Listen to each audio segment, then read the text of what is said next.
Welcome back to the channel. Today we're going to be taking a look and doing some predictions, some breakdowns and predictions for UFC 323. We're a little bit late.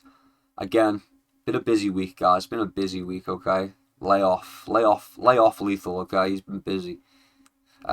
Main event, Merab Dvalishvili versus Peter Yan 2. They're running it back. Obviously, Merab won last time. Yan's looking to get that one back. Due to be an interesting fight. It'd be interesting to see how it goes. Yan not really not really a style to go against Merab, but I feel like Merab may try and... Anyway, I'm getting ahead of myself. Co-main event, Alexandre Pantoja versus Joshua Van. Decent co-main event. Might be some fireworks in there. Pantoja, obviously dominant champion. Just dominating. Really took on the most difficult challenges earlier in his career and has been dominant as a champion. Coming up against Joshua Van, fresh face, knocking dudes out. Very good prospect, very good contender. So it'll be interesting to see how this one plays out. But we're going to be starting with the early prelims, as we always do. We're going to be starting with the early prelims. Let's just hop on over to the web page, Sapology, because that's where we do our research, as well as Fight Pass. First up on the prelim, the early prelim, Muhammad Naimov versus Myron Santos. I mean, this is according to Tapology. Sometimes it gets it wrong. Muhammad Naimov versus Myron Santos. I lean towards Muhammad Naimov over Myron Santos. A little bit more UFC experience. Myron Santos a bit more of a fresher face, but is a decent contender. Not to be scoffed at whatsoever, just because he's lacking in UFC experience doesn't mean he's lacking in fight experience. Obviously has more fights than Naimov on Tapology anyway. Naimov probably slightly more well-rounded, but I just don't think he's going to get it done over a Myron Santos. I kind of flip-flop. It's going to be a decision. Both of these guys have been churning out quite a few decisions recently. Nah, you know what? I'm sticking with Muhammad Naimov. Maybe it's a bit crazy. I'm thinking Muhammad Naimov by decision.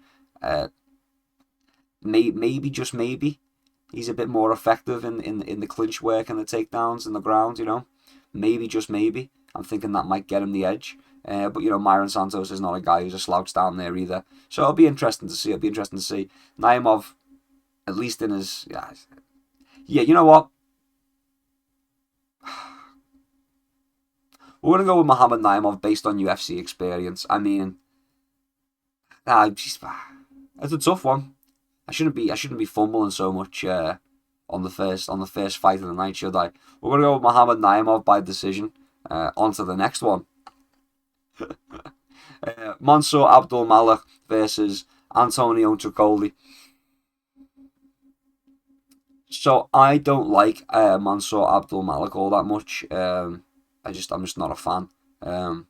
Not yet. He could win me over. You know, I just don't rate him very highly right now. I think he's been a little bit protected. He's kind of someone the UFC want to push. And this is another example of it, giving him Antonio Tricoli. Tricoli's on like a 2 or 3 fight skid. I think it's a 2 fight skid. Might be 3. Definitely a 2 fight skid. Getting knocked out, I think, in one and submitted in the other. Yeah, I think it's 2. Knocked out and then submitted. You know, not really top caliber opponents. Mansour Abdulmalik, definitely better than Antonio Tricoli. The UFC know this, and that's why they're kind of setting it up. They're setting Tricoli to get knocked out. That's what they're setting him up to do. They're feeding him to the wolves that are Mansour Abdulmalik. So yeah, we're going to go with Mansour Abdulmalik to knock out Antonio Tricoli fairly handily, to be honest with you. I think Tricoli is definitely being fed to the wolves with this one. So yeah, Abdulmalik by TKO. On to the next one. We've got Ivo Aslan versus Iwo.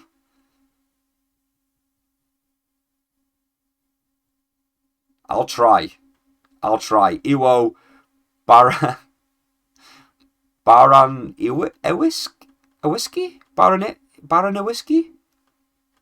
Tried. Iwo Baranowiski. Yeah. Baranowiski. Okay. Ivo Aslan versus Iwo Baranowiski. Whiskey. wonder why he likes to drink. Anyway, I want to pick Ivo Aslan. You know, there was a time on this channel where we were riding high with Ivo Aslan. You know, and then he let us down twice in a row, and now we can't really go with him again, can we? But you know, Ivo's new, fresh face.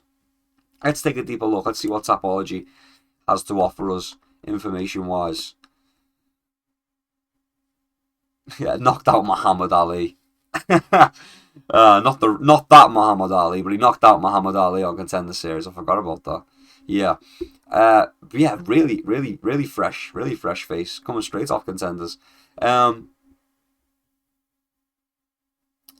Yeah.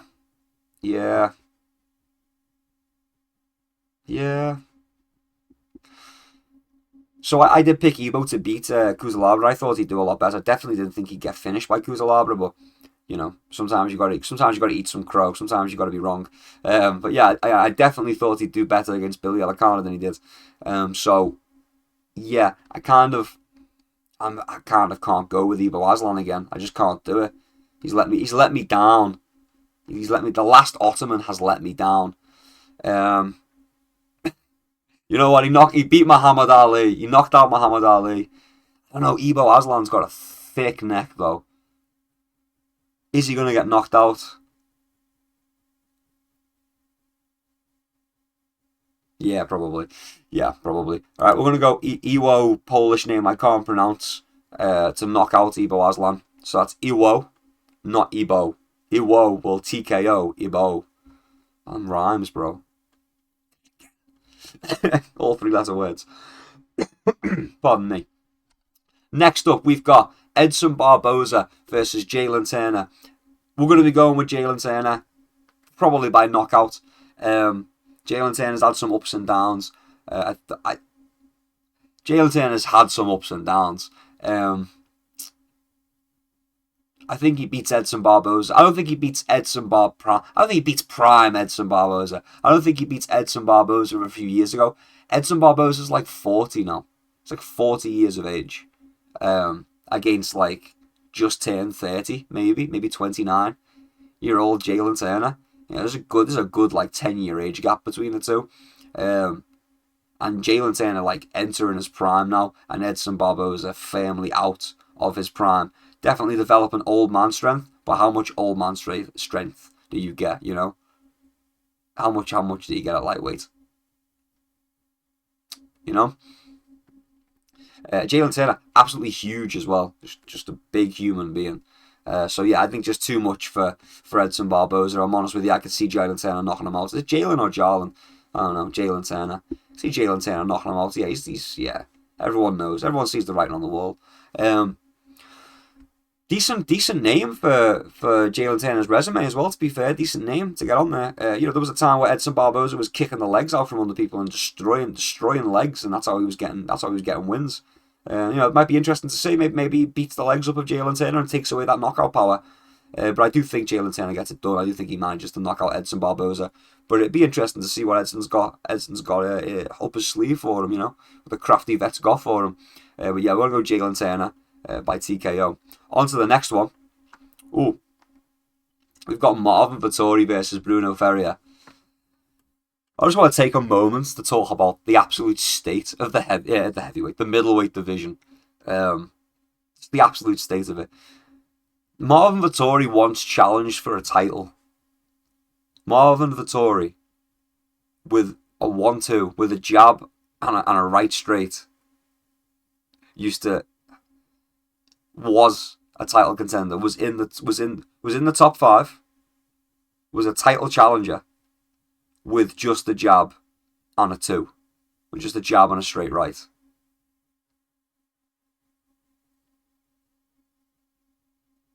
And I've been saying for a while, we're entering a new era of fighters. That's for all weight classes, you know, it's just how it goes. Watch it, and you'll have just, by the time this fight's happening, you'll have just seen Edson Barboza be murdered by Jalen Turner. You know, like this is a new era of middleweights, and there's a lot of crossover. It's not clean. It's not like there's the one and there's the next. But the era that Marvin Vettori was fighting in for so long, and challenging for a title against Izzy. You know what? It just reflects terribly on Izzy, on Izzy's legacy. It reflects badly on it because Izzy ruled over a middleweight that wasn't really that stacked in hindsight. Like we thought it was deep. We thought it was a stacked division, middleweight division. We thought it was a stacked middleweight division, but in reality, it's not. And we're kind of slowly being shown that. Marvin Vettori's on a 3-fight skid. You know, there was no grapplers. There were no good grapplers, no well-rounded grapplers, I should say, in middleweight when Izzy was at the top. There just weren't any. There just wasn't one. Marvin Vettori was the closest thing to that. Like he was a guy with a 1-2, and sometimes he'd shoot a takedown. And now he doesn't even shoot a takedown. So, make of that what you will. Going up against Bruno Ferreira, who's, been around a while as well. Been around a while. Well, not. What, about as long? Maybe about as long? I don't even know.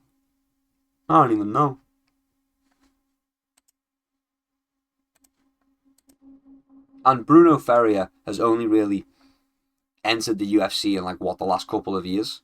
Got maybe 6 fights in the UFC. Marvin Vettori's been fighting in the UFC since 2016, you know?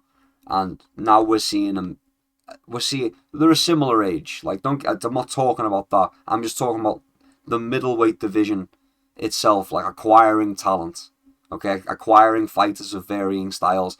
And now we're getting more of them. And Marvin Vettori just doesn't hold up. Bruno Ferreira, been around since 22, I think. That's 2022, not 1922 or 1822.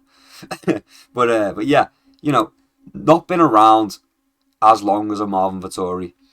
Fresher face, better accolades already. Marvin just doesn't hold up. The previous middleweights from the previous era of middleweight just don't hold up to these new guys that we're getting in. And so yeah, I've got to go with Bruno Ferreira. Marvin's tough to finish. Marvin's really tough to finish. I know Ferreira's been knocking dudes out. Checks notes to make sure I'm not chatting shite. I do know he's been knocking dudes out, right? Yeah, he knocked out Phil Hawes, Dustin Stolfots, lost by submission to Abus Magomedov, submitted Arn Petrosian, submitted Jackson McVeigh. It's like I'm saying, man, there was no well-rounded grapplers in Israel Adesanya's era of champion. There just wasn't any. That's why you'll never do good again. That's why you'll never see him at the top again. Because it was just a completely different division. And you've got guys like Bruno Ferreira now that can actually mix it up. And what are you going to see when he beats Marvin? Marvin's incredibly tough to finish, as I said. I think it goes to a decision.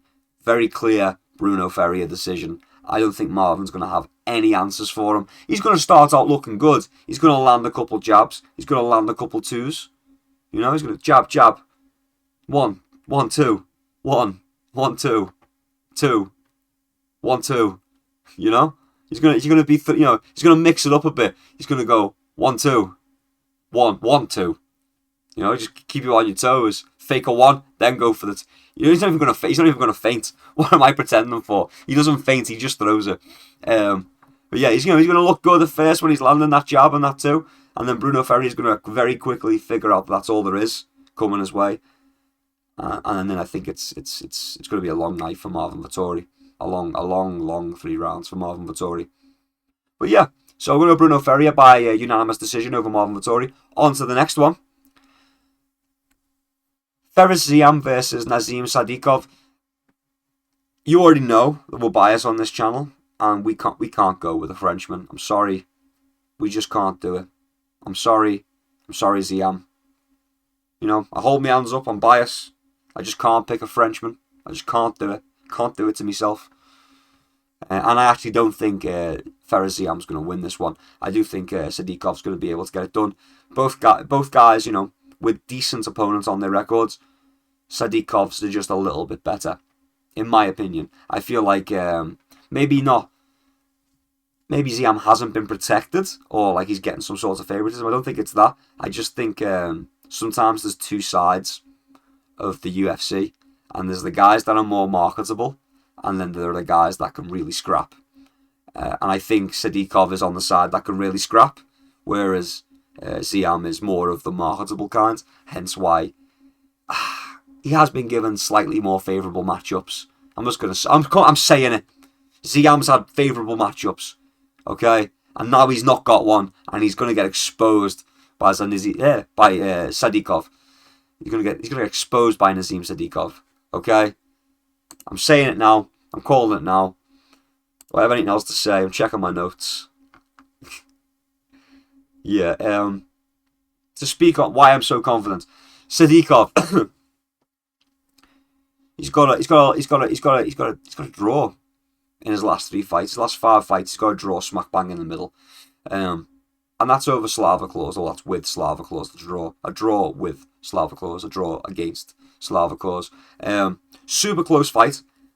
I think Sadikov could have won it, to be honest with you. I know I'm a big Slava Claus fan. If you watch the channel, you know I'm a Slava Claus fan. We're often rocking with Slava Claus. We picked him to win his last fight. Some people will say it's a robbery. I'll say I picked him, so guess I just know something you don't. No, that's the thing with Slava Claus, is that he starts off a little bit slow, and so everyone does really well against him the first 3 minutes of the fight, and then the rest of it, so the next 2 rounds pretty much, are very hard to win off Slava Claus or look good against Slava Claus in. And I think going to a draw with him gives you a lot of experience. Losing to him gives you a lot of experience as well. You know, you learn some things about, like, you learn the flaws in your game fighting someone like Slava Claus, a decent, well-rounded guy who can take a lot of punishment and keep coming forwards. And it just shows that Sadikov can also take a beating and keep coming forwards. He can match that intensity, where we've not really seen that from Ziam. So yeah, I'm going to be going with Sadikov. Method is a bit of a... I don't know if he knocks him out. There's potential for it. There is potential for it.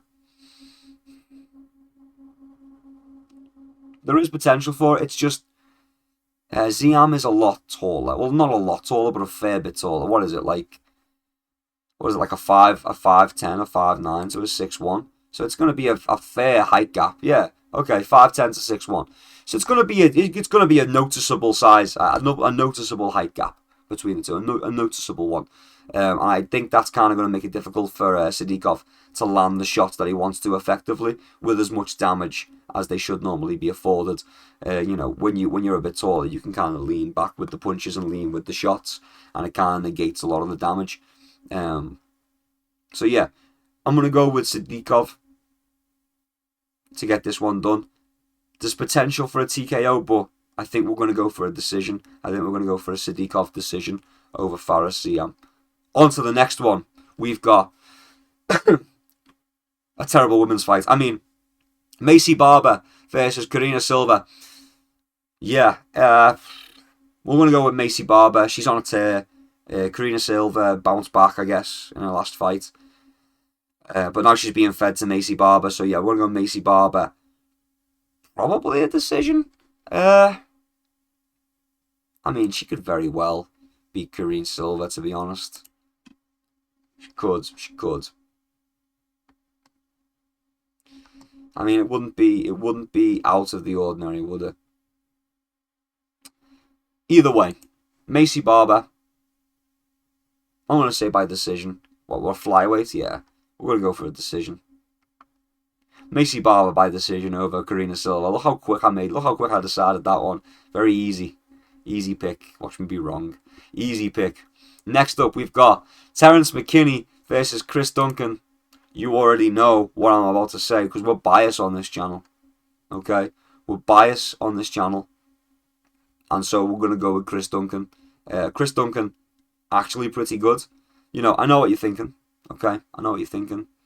Terence McKinney beat Slava Claus. How can you pick against them?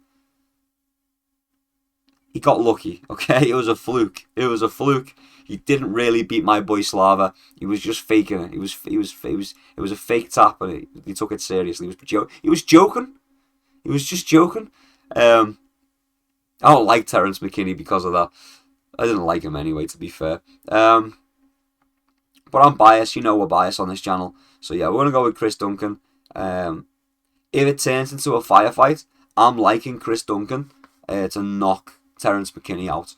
So I do think that is what I'm going to go for, prediction-wise. Terence McKinney good, though. Terence McKinney could very easily knock Chris Duncan out. I know I've just said I don't like him, but you have got to give credit where it's due. Terence McKinney can bang. But Chris Duncan can take a shot. So we'll have to see how it goes. But I'm liking Chris Duncan, to be honest with you. I'm liking a Chris Duncan knockout over Terence McKinney. I think the grappling's going to be fairly even. It's just going to come down to... They've got similar chest tattoos, haven't they? I'm just realising this. But yeah, I'm gonna go with Chris Duncan. Why not? Yeah, for Scotland. Chris Duncan for Scotland. Anyway, Chris Duncan to knock out Terence McKinney. On to the next one. We've got Grant Dawson versus Manuel Torres. A Mexican? A Mexican?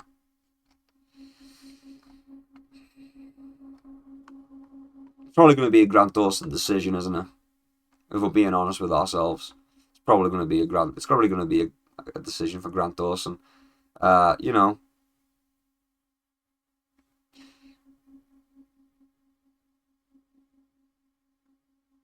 like what? Torres beat Drew Dober. He knocked out Drew Dober. Yeah, I think Grant Dawson probably wins by a decision. Manuel Torres is hype, and that's fair, but he's only hype because I don't know, man. He did, yeah, but fucking... He's washed, though, isn't he? He's washed. Washed. Who'd you lose to, though? Ignacio Bahamondes isn't even that bad. And he beat Chris Duncan.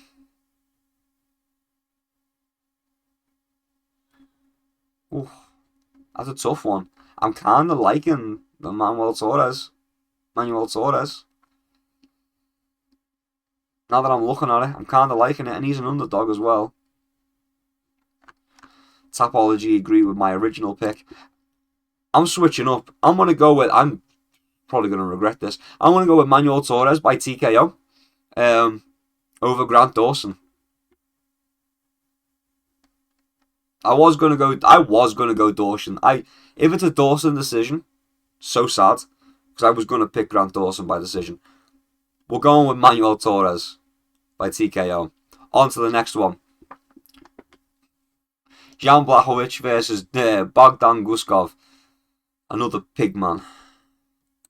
Now that Anthony Smith's gone, we've got a new pig in the division. We've got a new pig on the block. It's mad how similar they look. I think Guskov wins this one. You know, Blachowicz is getting on a little bit now. I know in the heavier weight classes that doesn't really matter as much, but he is getting on a little bit now. Two fight loss streak, maybe a 3 fight losing streak. I mean, we can check.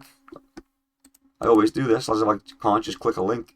Yeah, 2 fight losing streak. Obviously, I lost to Alex Pereira doesn't really, you know, that's not terrible. I didn't get knocked out by Pereira either, you know. And I lost to Carlos Ulberg isn't that terrible either, you know. And he took him to a decision. And draw him, I don't know, man. He's got the skills, but this is all, you know, 2 years ago. Maybe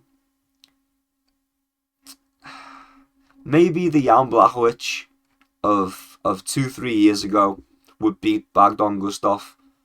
But I don't think he's going to be. I don't think Jan Blachowicz now is going to be able to beat Bogdan Guskov. And I think actually it's a pretty bad fight for him. I think it's going to be a bad showing for him. And I think he could really get slept by Guskov, if I'm being honest. So yeah, we're going to go with Bogdan Guskov over Jan Blachowicz, probably by a TKO. I'm liking a TKO pick. I'm liking a TKO. And again, this is kind of like these new guys coming in and just kind of eating the old. You know? Just kind of devouring the old.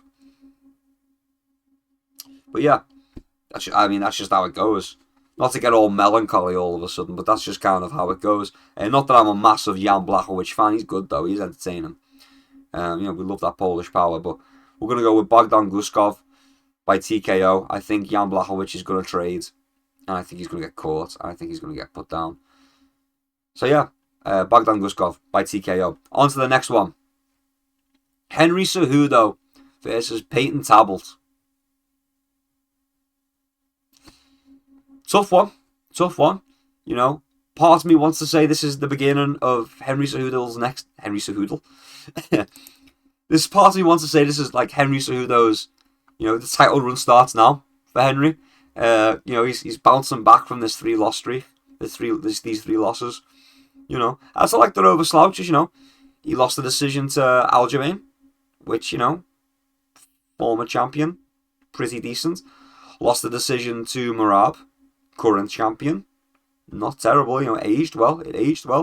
And then lost a decision to Song Yadong with some eye poke controversy. Some eye pokage. That's the bad luck of the way. That's all the bad luck of the way. I reckon Henry's got one more title run in him. Henry Cejudo, my man, Triple C, he's got one more title run in him. I'm telling you. I feel it. Feel it in my fingers. I feel it in my toes. Henry Cejudo's got one more title run left in him. No, but in all seriousness, we're going to go with Peyton Tablet. Peyton Tablet probably... Henry's got a fat head, so it's probably not going to go. It's probably not going to be a knockout. He's definitely not subbing Henry, so it's probably going to be a Peyton Tablet decision victory. Probably going to bop him, skibbity pop, exit Henry Cejudo. He's going to have the height advantage as well, right? Can we confirm height advantage for Peyton Tablet? Yeah, a fair height and reach advantage. Yeah, Peyton Tablet's going to dance around and hit him with the skibbity pop, and just be circling out. That's yeah.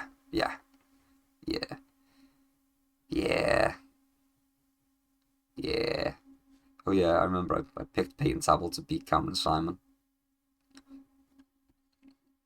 It was a good pick. Anyway, we're going to go with Peyton Tablet. We're going to go with Peyton Tablet by decision over Henry Cejudo. I don't think he's going to be able to knock out Henry. I think Henry's head's just too fat. Peyton is ridiculously accurate. Maybe if he lands one clean on the jaw, Henry does go out. I don't know. Henry's head is huge. Yeah, for one of the decision. Peyton Tablet by a decision over Henry Cejudo. On to the next one. We've got Brandon Moreno versus Tatsuo Taira. So, for the last predictions, I flip-flop back and forth over going with the Japanese fighter. And I think I went against. Did I talk myself back into it? I'm going to go with Tatsuo Taira. Again, Brandon Moreno's like, 31? Maybe that's like a second prime for him. There's potential of that. We are a flyweight, so maybe not. Tatsuo Taira, 25, young, looking decent. Not unstoppable, but looking decent. And it's not like, Brandon Moreno's ever looked unstoppable himself. Both gutsy dudes. Probably the toughness might go to Brandon Moreno. Probably goes to Brandon Moreno, to be fair. Oh no, I've just talked myself into it again. I kind of want to go with Tatsuo Taira, even though I've said nothing. I think I picked Park in the last fight with Tatsuo Taira. I can't even remember. I think I picked Park. I definitely picked Tatsuo Taira to beat Brandon Royval. Alex Perez. Let's take a proper look. Okay, let's take a proper look. Alex Perez. Carlos Hernandez. Tapology. Tapology's thinking Moreno. I just don't see it. I don't. Moreno's like fighting like a younger version of himself near enough. Not that they're exactly the same, but near enough a younger version of himself. And it's not like Tatsuo Taira's inexperienced, like he has experience as well, so it's not like there's going to be that much crafty veteran. I don't know, maybe there will. No. I'm going to go with Tatsuo Taira. Probably decision. I mean, what are the odds? Maybe it's a good underdog pick. No. It's evens. It's near evens. Okay. Well, yeah, it is like a mirror match. I'm going to go with Tatsuo Taira. I'm thinking Tatsuo Taira by decision. On to the next one. Co-main event time. Alexandre Pantoja versus Joshua Van. We'll start with the champion. Pantoja, let me pull my notes up. Pantoja, absolutely dominant champion at the minute. Like, just smashing through dudes. Looking really good while doing it too. Record 30-5, and that's not all in the UFC, is it? Is it?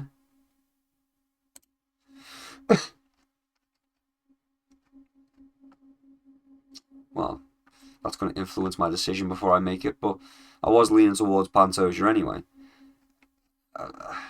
Joshua Van by knockout, yeah. 22% think Joshua Van. Look,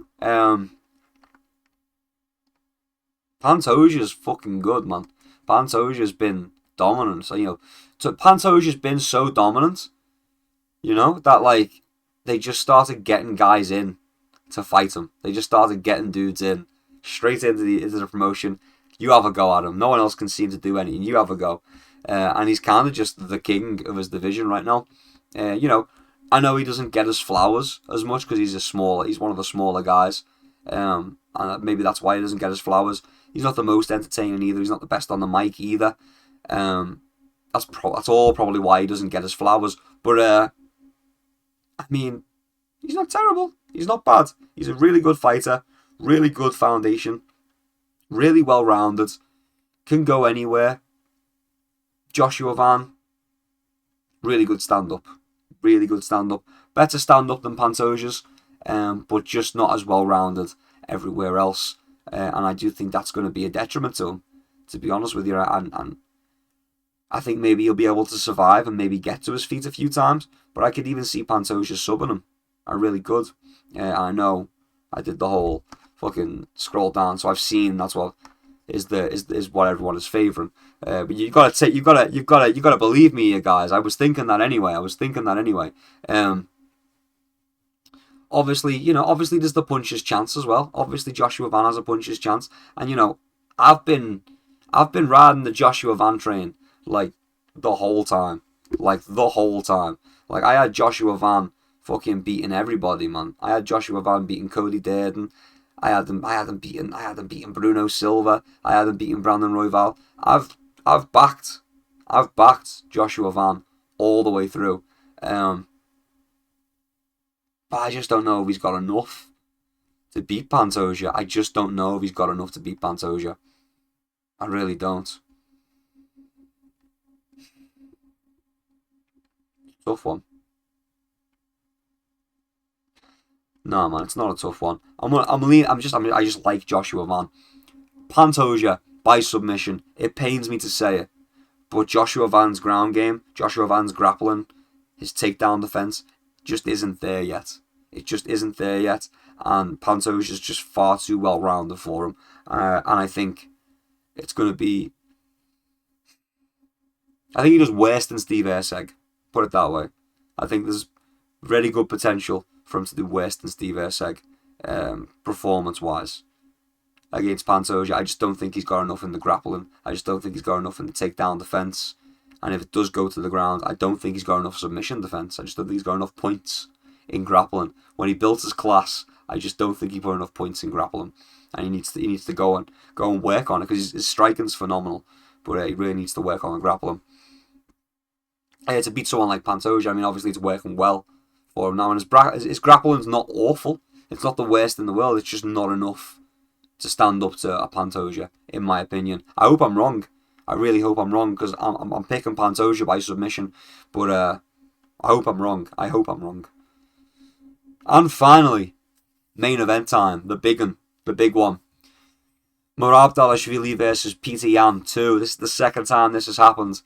It's like deja vu. Even though I don't think I was. I definitely wasn't doing predictions. Was I doing predictions for their last fight? I don't feel like I was. Maybe it was just after. Maybe it was just after.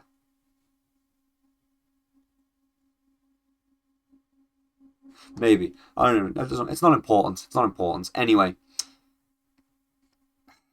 let me open it up so it's there. Their faces on the screen. There we go. There we go. Look at that. Isn't that beautiful? That could be a thumbnail. Anyway, back to my notes. Merab, absolutely dominant champion. Absolutely dominant in the UFC.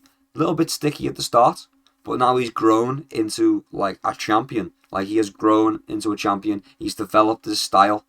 Like he's phenomenal. Phenomenal. Ragdolling everybody. Picking dudes. Merab's picking dudes up and throwing them in round 1, and then in round 5 still having the same energy to pick a dude up and throw him the same distance. Like, it's incredible. He's a machine. He is a machine. They're drug testing the fuck out of him. No one can understand where he's gotten this cardio from. And Peter Yan's going to fight him again. Tough one, man. It's a tough one. Look, they went to a decision last time. Yan got taken down a fair bit, but he was able to find his way back up as well. And it's the high guard of Yan that kind of leaves him exposed to these takedowns. But then, he can mix it up. Yan's really good, man. Yan's really, really, really good. And it's not like he wasn't good when he last fought Merab. And Merab's only gotten better. And sure, Peter Yan's gotten better too, but Peter Yan's still Peter Yan. Merab has become champion Merab. Like, Merab's so confident now that he's just taking chances on the feet where he's not as good. Like, he's so dominant in the grappling and getting to the hips and just staying on them that he doesn't really need to stand up. He's still standing. He's still standing. He's still trying to improve his stand up. It's commendable. That might be a mistake against Peter Yan, but even if he gets clipped, he can still default back to the grappling. It's just, I don't know, man.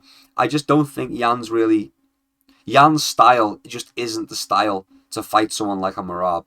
And even though I think they've actually got comparable cardio, I just think once Merab's been beating you down and letting you stand back up and just pulling you back down again and making you carry him the entire time, I think once Merab's done that, you're going to see the difference in the cardio again. And I do, like I say, I do think these guys are actually fairly evenly matched. It's just Merab always gets to fight his fight. I think that's the deciding factor, is that when it's your fight at your pace, you can go for as long as you want because it's your fight at your pace. You're making the rules, And Merab's making the rules, man. Merab's making the rules in every single fight, and that's why he's not getting tired. Simple as that. Can Yan catch him with like a slick knee? Of course. Yan's got some slick knees, got some slick elbows as well. Really nice, really short, sharp elbows. Really nice boxing work as well. Really nice traditional boxing work. Just not the best takedown defense. And I think it's going to add up again. Like it did in the previous fight. And it's probably going to be a decision for Merab. I could see Merab trying to stand with Yan and getting clipped. I just don't know if Yan's going to have the power to put him away. Like, it's going to need to be a one shot and like put his lights out.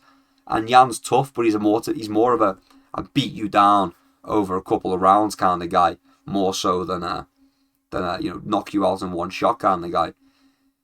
And that's just the facts, unfortunately, for Peter Yan. He hasn't got that power to stop a Merab, and even if he does sting him, Merab's going to be able to just drop down and get those hips again, and Yan's not really going to have an answer for it. He's going to have to, okay, now I need to start building back up, and the second he gets back up, if he hasn't managed to shake Merab off, he's going to get taken down again. And it's just going to be that for the entire fight.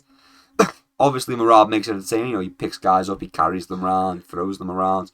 We're not going to see like a Dagestani, Chechnyan, lay and pray type of fight. He's not going to lay on top of Yan and just kind of hold him down for 5 rounds. He may even let Yan up. Like Merab does that. Merab will take a guy down and just stand up and reset. Just be like, yeah, see what I just did that? I don't even need to do anything with him. I'm just going to do it again. I can do it anytime I like. But yeah, it's not going to be boring. It's going to be very good. It's going to be very fun, actually. Merab's quite entertaining these days, especially because he is standing. That's the worry, though. That's what makes me second guess. That's what makes me second guess, is that if he tries to stand with Peter Yan and it becomes like an ego thing, then Yan really has a chance of winning the fight. I just don't think Merab's going to play that game. Merab has a set style. He does a set thing. Even if he does come out and try and trade, it's still a set style, and it's still going to fall back to his grappling every single time. I just don't know. I just don't think Yan's the guy to match up against him, unfortunately. I don't think Yan's the guy to match him, especially because of the grappling. Stand-up wise, yeah, definitely Yan. Doesn't have the power, but will rack up damage, will pepper you with shots, you know? But yeah, I just don't think it's going to be... Maybe Yan with a flying knee, but I doubt it. So yeah, we're going to go with Merab. Likely a Merab decision. I would like to see him get like a submission finish or something like that. Just don't think it's going to happen, honestly. I just don't think it's going to happen. Couldn't see it. Yan is good at surviving, even on the ground, like where he's not got the best takedown defense. He's got good submission defense, and he can get back to his feet as well. It's just getting taken down. He's not good at staying on his feet. In fact, he is good at staying on his feet, just not against Merab. Because Merab just keeps shooting and shooting and shooting and shooting and shooting. You know? So is anybody going to be able to stand up to it? Not for a little while. I do think we continue to see some Merab Dvalishvili dominance. Some dominant Merab Georgian wrestling. So yeah. I think that does conclude us. Yeah, we're going to go with Merab by decision. So that does conclude this prediction video. Longer than usual. My apologies. I know it's late as well. My apologies. But if you enjoyed, subscribe. Leave me a like. Comment down below if you think I'm an idiot. Like earlier on I said, who did I say? Someone was going to get knocked out. Maybe. Anyway, doesn't matter. Apologies for my voice. Still a little bit sick. It's just lingering, bro. Just lingering. I'm over the worst of it, but now it's just lingering. Until next time, keep your chin down and keep swinging. Peace and love. I'll see you around.